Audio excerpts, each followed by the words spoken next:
नमस्कार मित्रांनो, हा बघा शेवगा.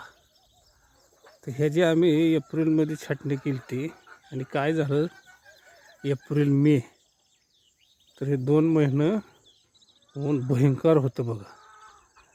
आणि त्या उन्हामुळं काय व्हायचं, ते फुटवा जळूनच जायचं. आम्ही म्हटलं असं का होतंय असं का होतंय, तर काय व्हायचं, तर जमिनीतलं टेम्परेशन वरलं टेम्परेशन त्यामुळं हे फुटवा आलेला जळून जात होता. मग ते आमच्या नंतर लक्षात आलं. मग आम्ही रोज ह्याला पाणी सोडायला लागलो.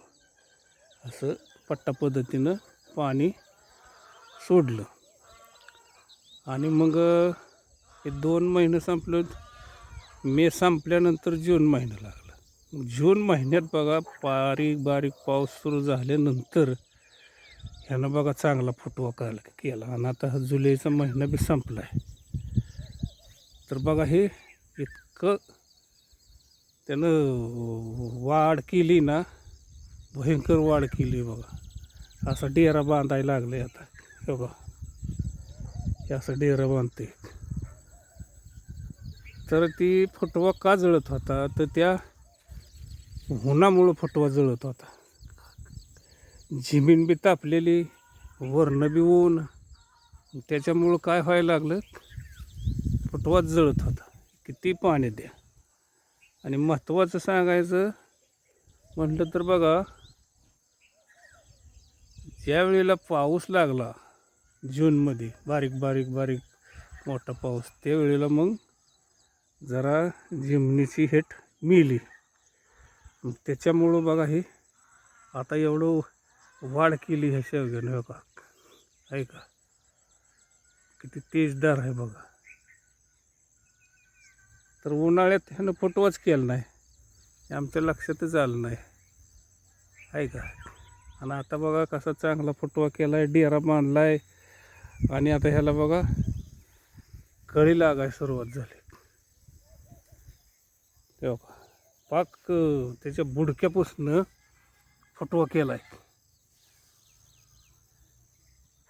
आणि असे चारी बाजूनं फुटवा केला आहे. तर उन्हाळ्यात हे सवालतो ना आपण,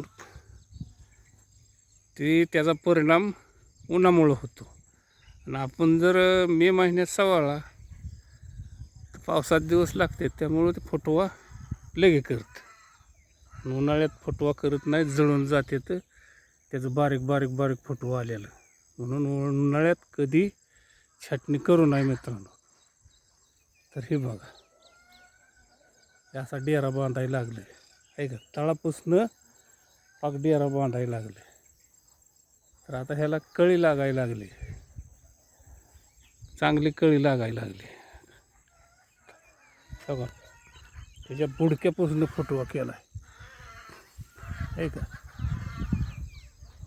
तर हे बघा पावसाशिवाय सत निघत नाही. आपण किती पाणी द्या काय उपयोग नाही. जेव्हा पाऊस लागला तेव्हा हे फुटवा असं केले. तर बघा तळापासून फुटवं केले. कसला डेरा बांधला आहे. जेवढा डेरा बांधेल झाड तेवढी फळं जास्त लागतात. आणि असं नुसतं फोकार उंच जाऊन काय कामच नाही, त्याला डेराच बांधावा लागतो.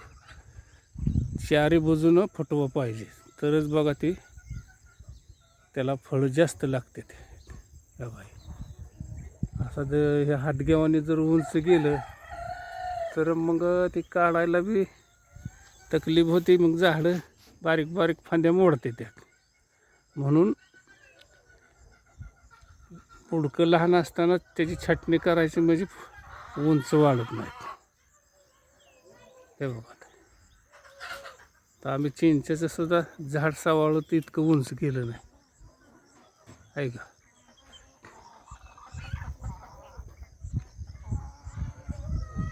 तर कमीत कमी 3 फुटापर्यंत झाड असताना त्याची सवाळणी करायची, म्हणजे झाडं चांगली येतात, पोसते ती, वाढते ती आणि डेरा बांधते ती. तर हे बघा अशा पद्धतीनं आम्ही करतो. धन्यवाद.